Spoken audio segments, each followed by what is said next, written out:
O te whiwhia lava e whaatalawantu i le mai moa ma le whaafonga fo i le tātou o tunu o le nei fo i awhiawhi o le aso Faraile.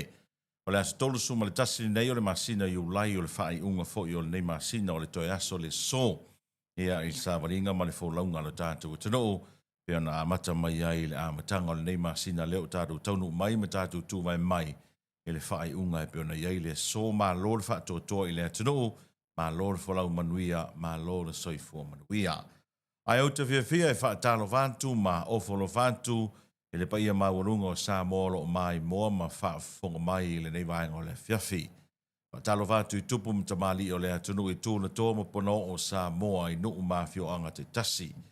Mai lava i taitai ia o le tātou o tunu se iau o i le whana witi o au auna le atua o lo o whapena na tau o suina le ipuwai o le ola e a ma whenga iai le foloina o le tala le leia keriso i manu malu tāpua i maso o setafa o Samoa ma le langi.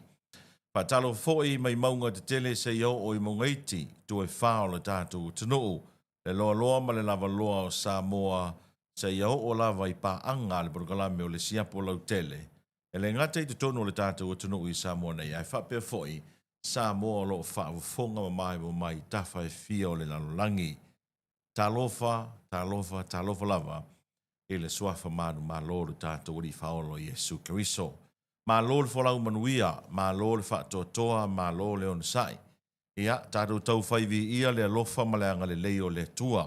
O tātou tau nu mai le whaai unga o le sāwalinga i le masina lo na fitu. Ia, e le ia se isi alofa na moni muritai lo tau soi fua malo mātou wola. E le ifo se isi alofa na tuli lo ina i tātou. Ua mafu ai le nei aso la tau ia. E tātou te ioe whaatasi uma o le alofa tū noa o le tua. Mea lea tātou te vi i ai ma whaafitaia le anga le lei o le li, whapena ana au meia lo tau soi fua ma lo mātou uola, ea ma tātou toi mau aile nei asa Faraile whai o le masina o Iulai. Alo mea se whaapoponga o le proglame o le Siapo Lautele i lona vaenga lona luas furumare fitu, e peo na iai le fiafi nei. E tonu nei mata upu o le awhia whaasoa i eil proglame o le Siapo Lautele. Ma o mata upu nei e tolu. Ea, e tau mawhaili Siapo Lautele wha malama vaenga ma a fianga i lo tātou tanu. O le mata upu mua, o le mata upu le e whaatatau, e le whaamasinonga lea na tangi eili tō whaile vai Malaya a Siata. Ea, e le whaamasinonga e whaatatau, ea tole a fōa mainu uu. Ua mai e ona wha malama e le li lo ia. Le fionga ia whai malo ma tū mua me le sea Matthew le Mesio. Hala o le tūla fono, o au lape o le tūla fono. Ai maise o le tūlanga e pei ona iai le mafua anga o morianga e a mawhelafo inga foi i lunga i porkalame whaasalalau. O le lawa umar whai ungar wha masinonga. Lo tālia i le taimi e tuina tuai submissions alo ia. A mai se lava ia le lo ia to le forma i nuu. A nga i le wha masinonga. E wha te tau lea i le tutongi ina o tau po cost o le wha masinonga. Patasi ai. Money cost sa ma whai ona. Tutongi e to le forma i nuu anga i le lo ia ma vaenga uma. O le vaenga mua lava ma le paua leo le vaenga o te manatu. E te tau ana o tana noa ma wha malama ma o fisili ai. Paua nao le vaenga o te fisili ai. Mai ai le amatanga o le mata upule nei o le keisle nei. O te masani le a tole a foa ma inu u, uo ma mai. O te masani fo i le tō whaapo o le tō whaanawai malai le fionga ia asiata, uo ma mai, me tau wha salalunga. O le au le tala noa la i le la tō mumu ngā veve. O le au le tala noa i ai i le la tō mumu ngā veve. Leo umana wha matala e le leo e a fo i le lo ia. Wa au mai fo le whai ungar wha masinonga leo manino wa le mawhaina pa au mai le a fionga ia asiata po le tō whai le vai malai ia asiata. Vai ane le suafa, tulou. Ai ola o fesili lea na o fesili ai le amatanga ina ua. Whai morianga ia. Ma e o mai le temi nei. O le wa au mai le whai unga le wha masinonga. E dismiss morianga. Ai o le ase le sona tā ua mo le anga i luma. Ai pēsa ra tau fōi na au mai se whai unga mau tutu, ma wha manino le wha masinonga, ai inga o le case lea. O le vaenga mua na ofisiringia ina ua whai morianga nei. Pē sā te tau. Pē sā te tau. Ile mata ngā ruenga o leo. Na whai morianga ia. O lau ofisiri nana ofisiri mua ai. Sā te tau le mata ngā ruenga o leo. O tala whiunga pe tala whia ngai le mata ngā ruenga o leo. Na whai morianga nei. A tono te whapea mai o lai sao. Ona e te au ia asiata. A tono te whapea mai sā le te tau. Ona e te au ia tole a forma ai no. That's fine. Ai ole ale le sona tā ua o le keisle nei. Sa ofisilia i le amatanga. Sa ta tau i leo. E ta tau i leo. Na talia le keisle nei. Na talia le tāla sanga po le tangi lea asiata i leo. O mafu anga nei na laina o ofisili le amatanga. E voi poko la mea le 685 morning show na ofisili ai. Tātou tala noa tātou whaasoe tātou malamlama. Lea ngai le lope tupu ia oe. Pe tupu ia au. Pe tupu i seisi. Pe tupu i seisi o le tātou ainga po tātou wō. Tuulo wita. Ioi, tuulo whaapito i vaenga whaupufai. Ai tātou tala noa ma tātou whaasoa. Se a vatu se vai vainga o le prokalame ma whaamalamlama. Ofisili nei na ofisili le amatanga. E ta tau i leo na whaile kense nei. O mafua anga o la ofisili. O le porkalame to le foa maainu o na whai Australia. E peisi Australia. O la ua foi o tangata Samoa a o City Seni Australia. E no nofoi Australia. O le porkalame le tautai ia e le wha tautai le tō whai a Asiata. E peis i New Zealand. E host mai New Zealand. O Asiata foi o le tangata Samoa a o le City Seni New Zealand. Na ofisili lea. E te tau i leo. Na talia se tangi po'o se talo sanga a se tangata e nofo i New Zealand. E wha te tau i se isi tangata e le nofo i Samoa ai malanga mai i Samoa. E te tau. O te rei ropo le ale tali o Nafsidi o wai. E leo au mai as wha masina sia hoi se wha i unga ale tamaitai wha masino wha pia mai wha leo ngā ina morianga leo sa te taundou si le sila le mata upu lea e le te tau na pe lai te tau. E se wha punga wha pia na ale wha masino wa au mai. Ai o te nofo pia ma fesili i le matanga ruenga leo. E te tau morianga ia na tau whaia. O le winga o la o whamtalanga, pe te tau morianga ia na whai leo. O le keisilea, ua avea ma le sona tā ua i le matanga ruenga o leo. O le ale winga o la o whamtalanga ua avea ma le sona tā ua. Whape fea, pe a o atu ia au kuso po September. Ai whai mai se whaasaralaunga se isi mai a Amerika. E taulea ngai na i se tangata Samoa e nofo i Amerika Samoa. Pe nofo i New Zealand po Australia. Ai lele mai tangata na mai Amerika. Sau i Samoa nei se maliu latu a inga po se whalawelawe. Ai vili mai tangata Samoa le Amerika Samoa. Pe vili mai le tangata Samoa le New Zealand le Australia. Whaaulu mai se tangi e le tangata Samoa le mau le nofo i Amerika. Whaaunu malitang. E to e whaila e leo.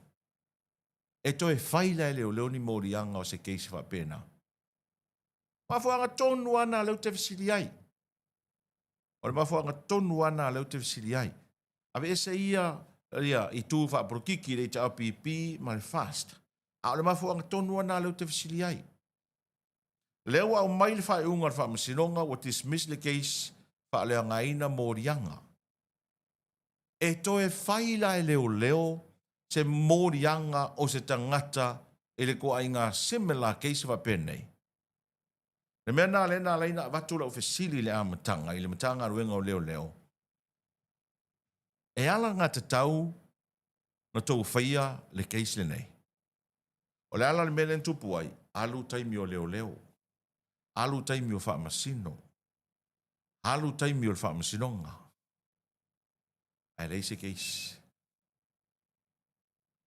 O ai la tangata i e manu māloi. O ai winners o le keislea. O ai la tau manu mālo i le keisle nei. E moni o le manu mālo to le foa mai nuu. Ar mea monia. O le te le i o le cost na to tongi e to le foa mai nuu. Le ale cost. Pasese malanga mai o. Pasese malanga mai o.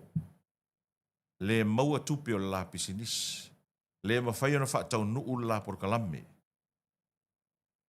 Le mafuta ma whanau ma ainga. So e monia la e manu maloto le forma ai nuu le keislea. Aore mea monia e te le atu le cost po le tau. E le ngata o le tau o pasese ma tupe nalu. Ma le tau o le tau le anga ina o la ua suafa ma tamari anga. E te le atu. So ia au nofo e matua analyze le leile keisle lea. You know the winners? The winners are lawyers. To be honest, that's the truth. I le whaapea na o whai atu nei, wa maua le tupea whai mālo, wa maua le tupea tofilau lea leone. No. E te tau na maua leanga o le tau i o lato ngā ruenga. Ai o le mea sao lava, o winners, the real winners o cases nei. O loia. Mea nā lena o whai atu. Pē sā te tau i leo. Na whai le case lea pele ai. Wa mai mau atoa ale taimi o le whaamasinonga. Ia uia mai mau atoa. Te le fisiringia fo i le sau o le tō whaasiata o lana ia na ai a te tau. Ai o te tala noa ma o fisiringia le mata ngā ruenga o leo. O le si foi lava aenga le ana o fisili ai le le foi le fionga ia fai malo le lilo ia le case lea. Pe o iai ni masalo salonga sa involve ni mea tau wha porkiki.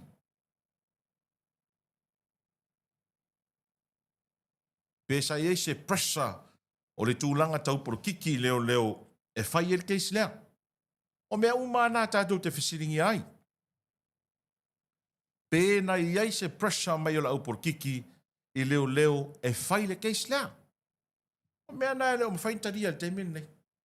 Leanga o lewa au mai le whae unga le tamaitai whamasino. Ai leo whaapea mai le fionga i le whamasino, leo awane to e whae se case whaapea.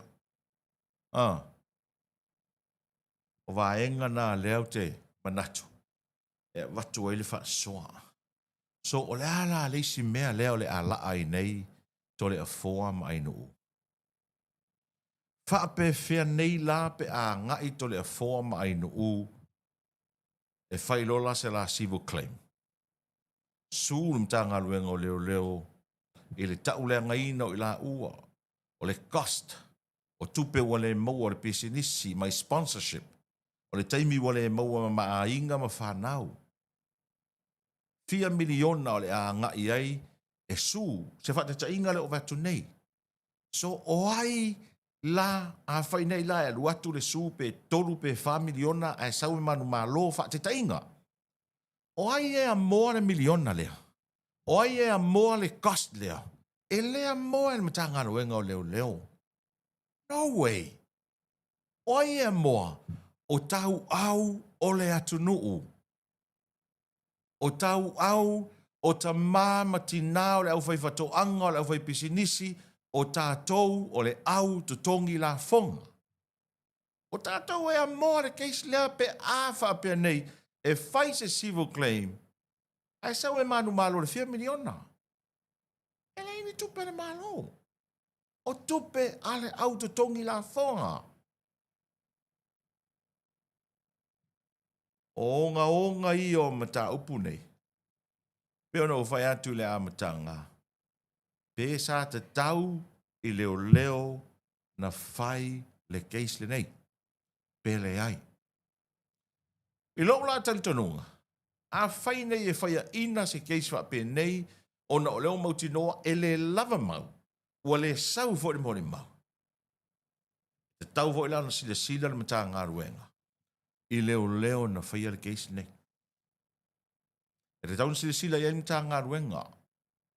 Na e sa I lia uma I tu e fa. O le mta upure nei, nga e ngofo tik uma box, o le mta upure nei, e sa te tau na fai pele ai.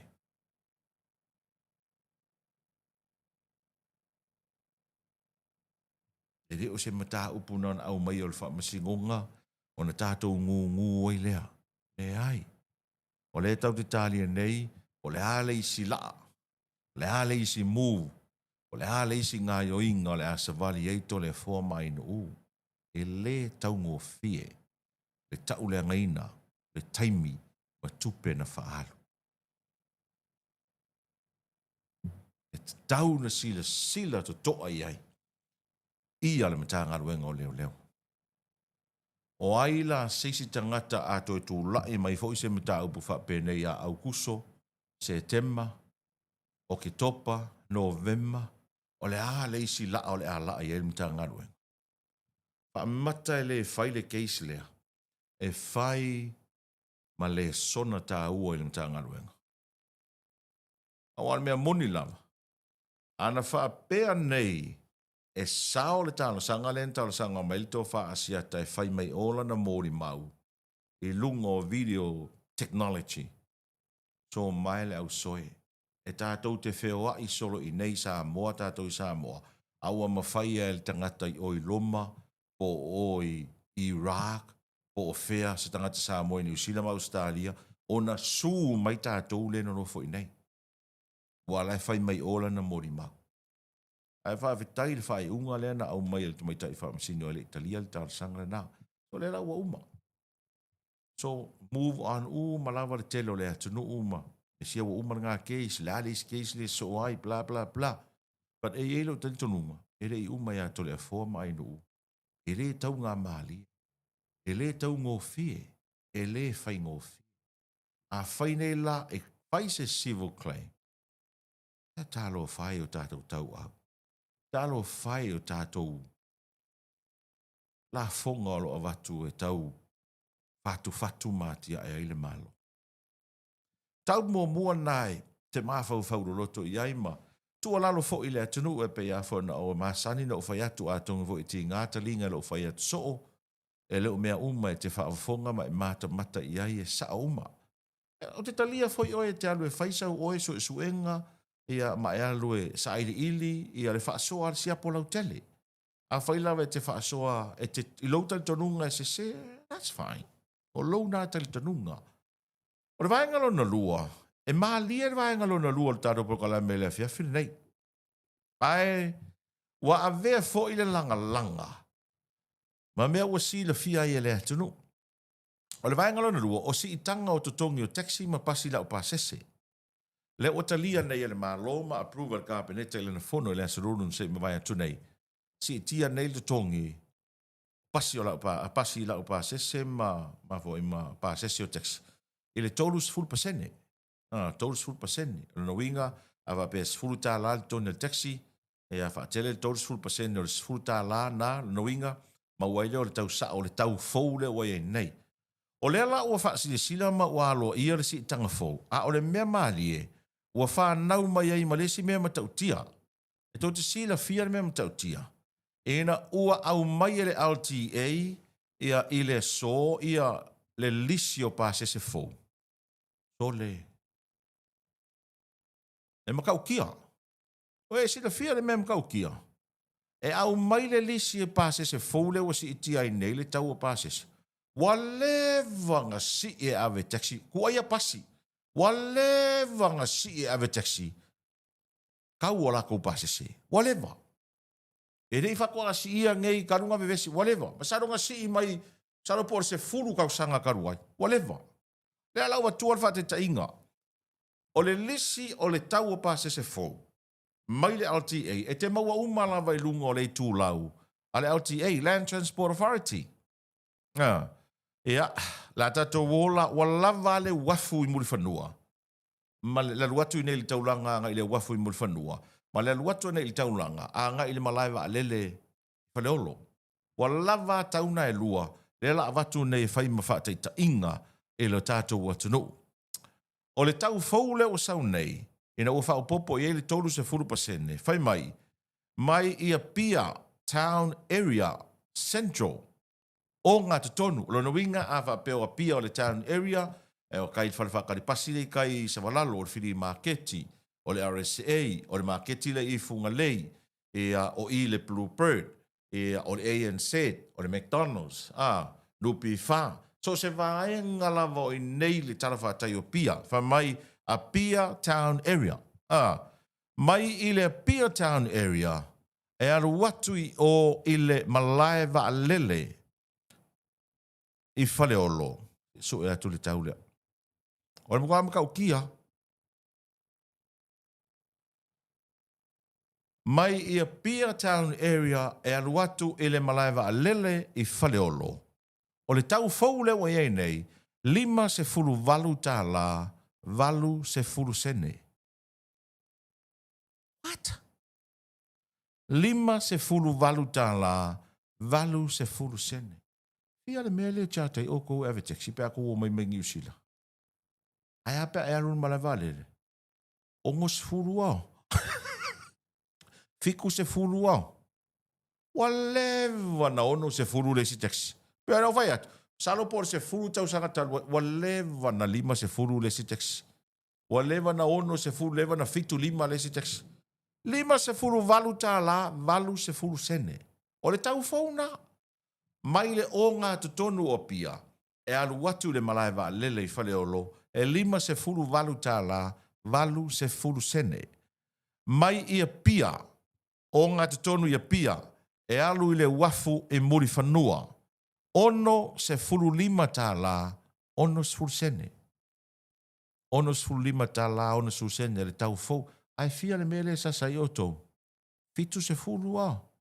Isi ave taksi. E kwea kulo ke alu I o le wafu whai mai. O ia valu se fulu. Ai sea, la ngai ongo se fulu malai va lele e valu se fulu. Ai fia tari tonu. Mai ei whono tari tonunga. E ao ngā mō tangata tie, taxi. Alu I lunga o le Facebook page le LTA. Download mai le lisi. Print le lei. Hu I kukongo lau diary. E whialua I ma oe. Pe fi nau mai la ve taxi. Le lisi lea. Le lisi fau lea mai le LTA. Ta ui ai. Le lisi lea. E tai peila le whate tainga, o lesi whate tainga lea la ova tua. E nei lava ia le taulanga ia pia. Mai le whale whate pasi Savalalo, e ngata I Savalalo, male whiri marketi. E te a ngai atu la a ngai o le Central Bank, laka ia. Po o le ANC, Post Office, o le tau faule wa iei nei, whata la tolu sulsene. Ai a ngai muri vai, whata la ono sulsene, e au kelo, wa lewa nga 5 ka la.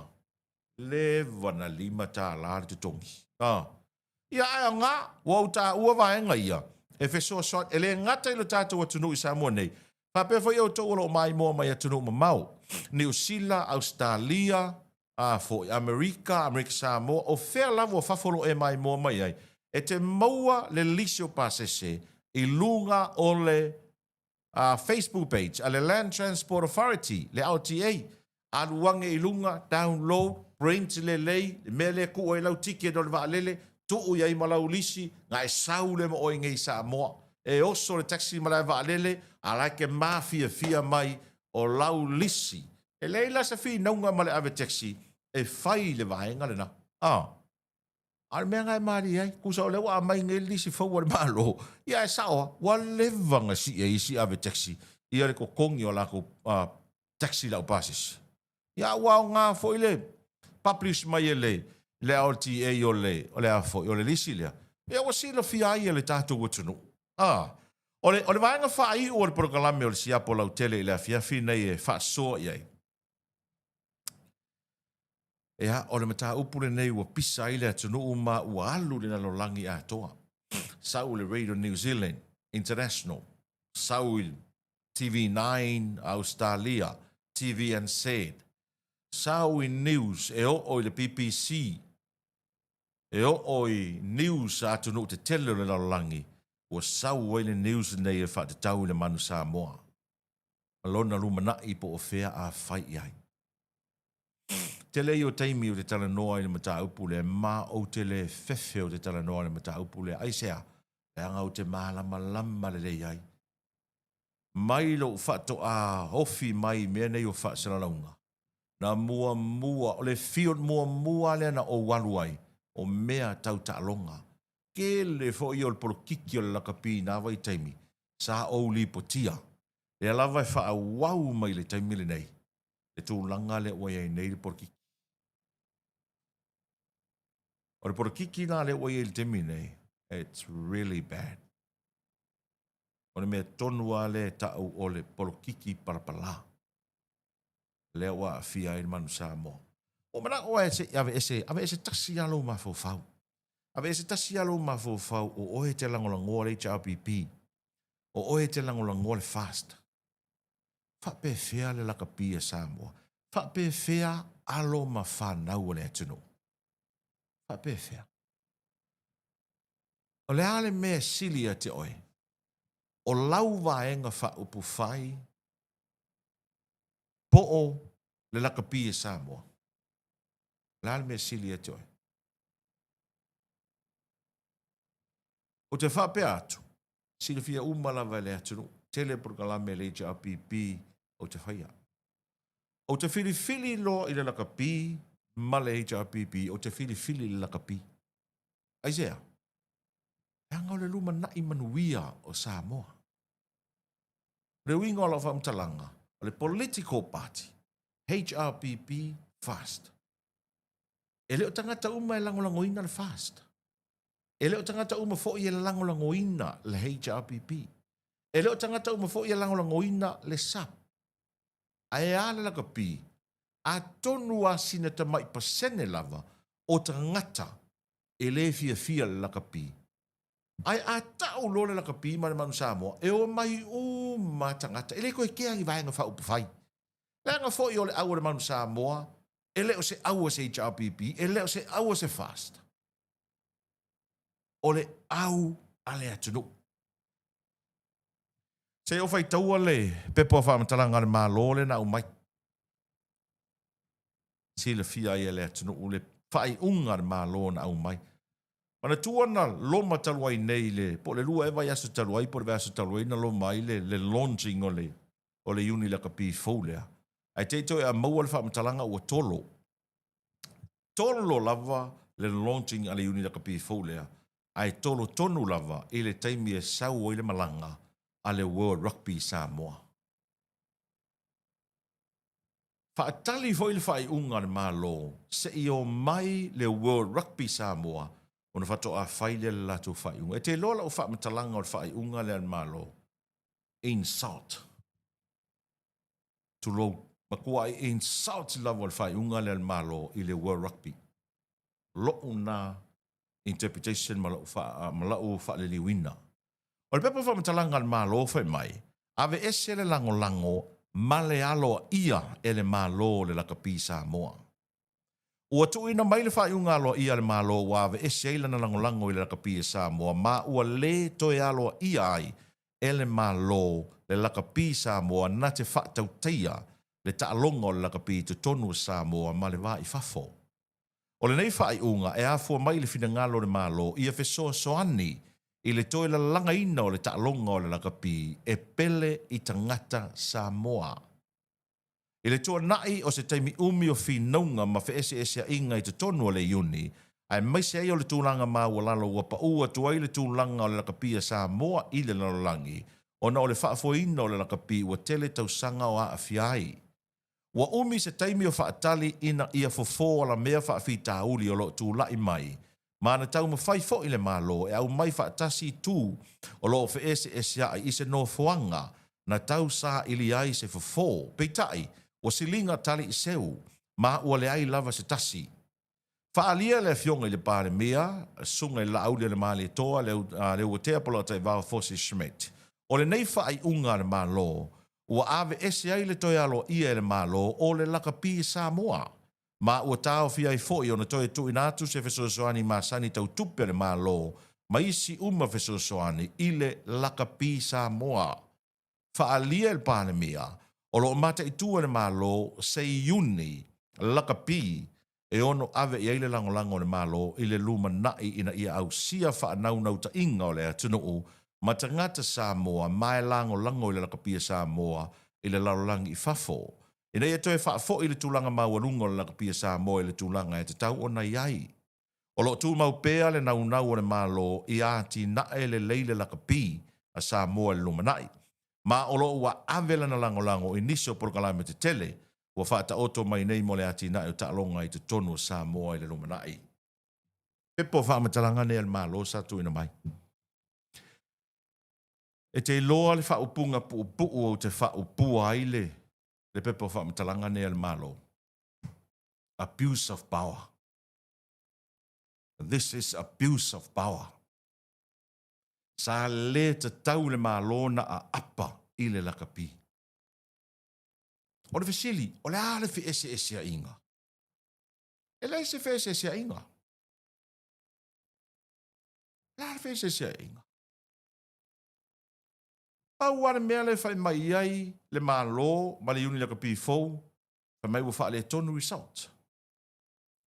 E le na o Samoa lai wha le tonu result. Lai wha le tonu whai result a Fiti, Tonga, New Zealand, Australia. E tātou te leo wa aia tua whai mai sui le bond. Oh. But why? Why lakapi Samoa? Ai sea. O lo'u nā tari tonunga. This is abuse of power. Sa le te tauna a apa le malo i lana whai unga lea. O ai la lea la safa le whai unga nei ana malo. O ai. Ele safa i le board. Ele safa i le lakapi.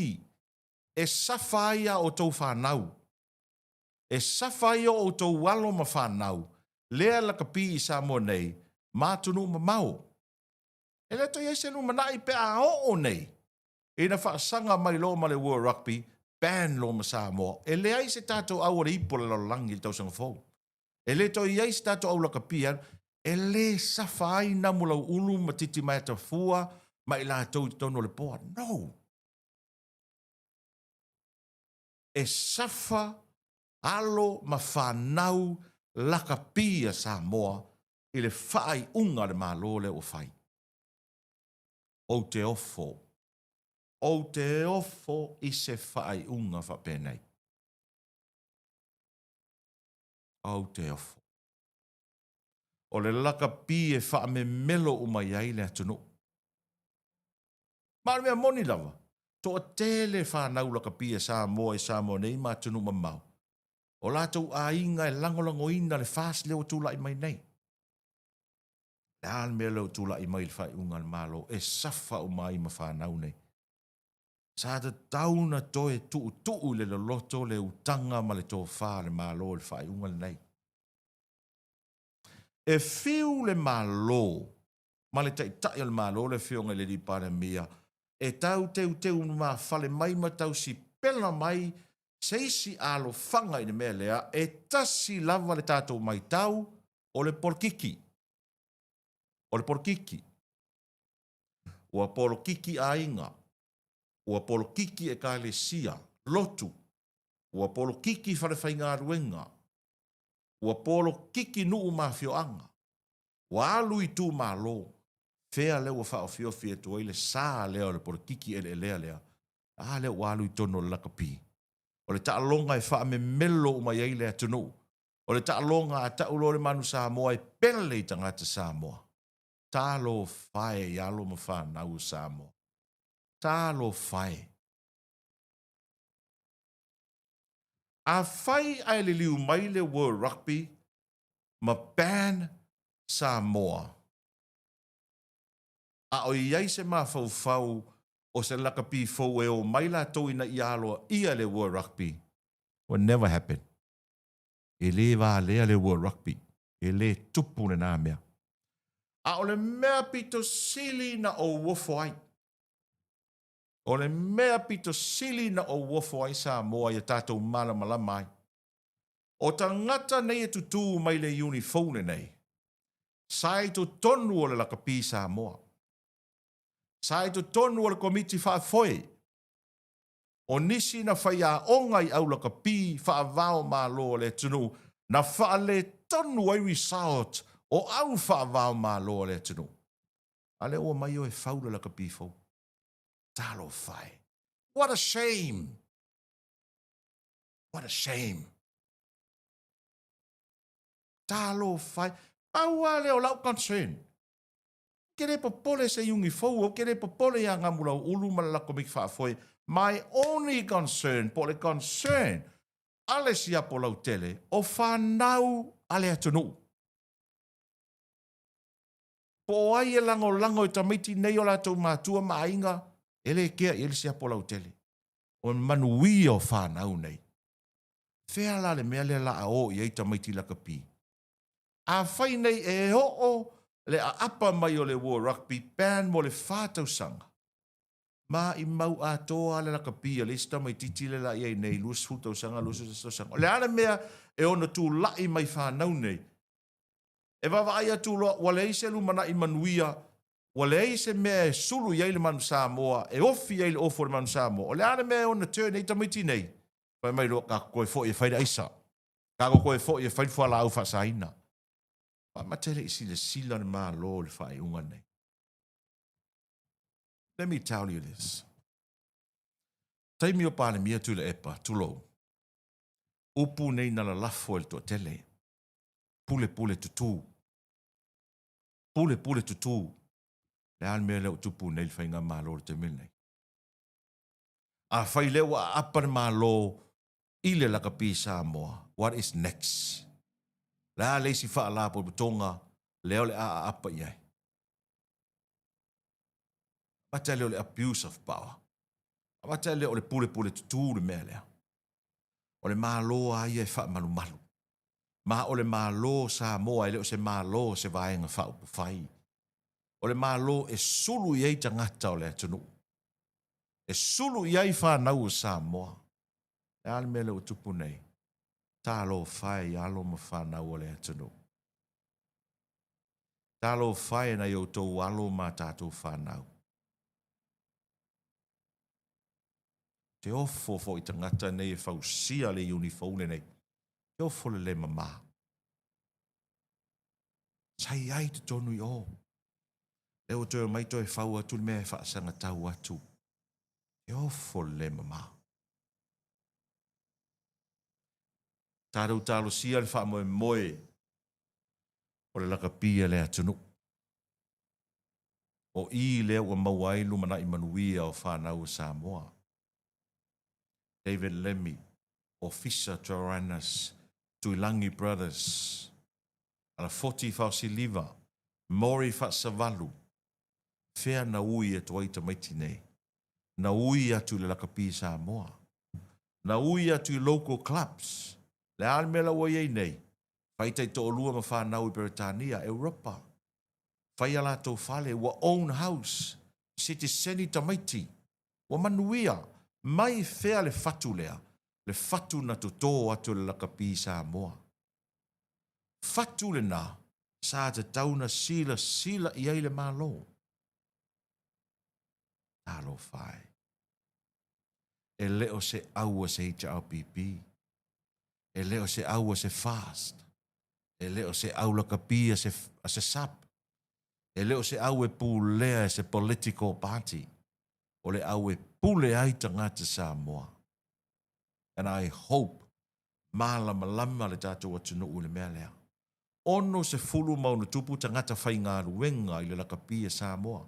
Le ofisa. O lātou whanau ma lātou a inga. E wha moe i tutongi i tupe au mai le World Rugby. Sponsors. A whai nei a e o le whaasalanga le World Rugby. Le toi au mai se tupe. Fea ole a sulu iai le ono se fulu monu tupu o tangata le nei. O fea a ai e ala tau whanau. O fea tupe o le a whawhangai o la tau mātua. Talu le nei whaai unga. Ua whai male le manatu i le a fianga e a fiai. Por kalame o le Siapo Lautele le ne fiafi. Talu sia ua malama le tātou utino. Tā upu o lo te tupu mai. E a fia malava o tātou loto. E a fia malava. Le anga o le manu Samoa e tātou te wha pele iai. Pe e te ainga, pe e te le ainga. A o loi le tā alo le manu Samoa. O tātou kasen uma i a tila mea loi. O tātou kasen uma. Tamaiti le tā alo le manu Samoa. E tātou te fia ainga uma iai. Ai sea, o le loto mi mita, ma le loto e pele i le manu Samoa. Proklama le Siapo Lautele, e le nei a fiafi na mai moa ma le whaafong mai o le tātou tano. Pe silingi ai nisi o whae unga, ma wha malama mai nisi o vaenga, o lo ne nefu ai lo tātou tano. Male talo le proklame, ia manino se mea o lo wha pēnā o na numi le mai moa ma le whaafong mai e Samoa. Seisi whapoponga le proklame o le Siapo Lautele le tāo le whae le fiafi o le asunga fu o le vai sa fou. Ale te talo a ngā leile tua i le wholaunga Samoa, ma le sa wholau Samoa i le whaai unga o le nei vai aso. Tu mau pia le tātou te talo si ai te tai o le tātou o tunuu, o te tai o e ka le sia o nuu mawhio anga, ai maise nei o tātou a inga. O tātou talo sia foi, o talo i le langi, ngase o tula i mai, ia i mata upu e a fia i le loto i whale o Samoa. Manuia tele le whaai unga o le vai aso, manuia ia le nei a fiafi, o kalame o Siapo Lautele, pa soifua ia.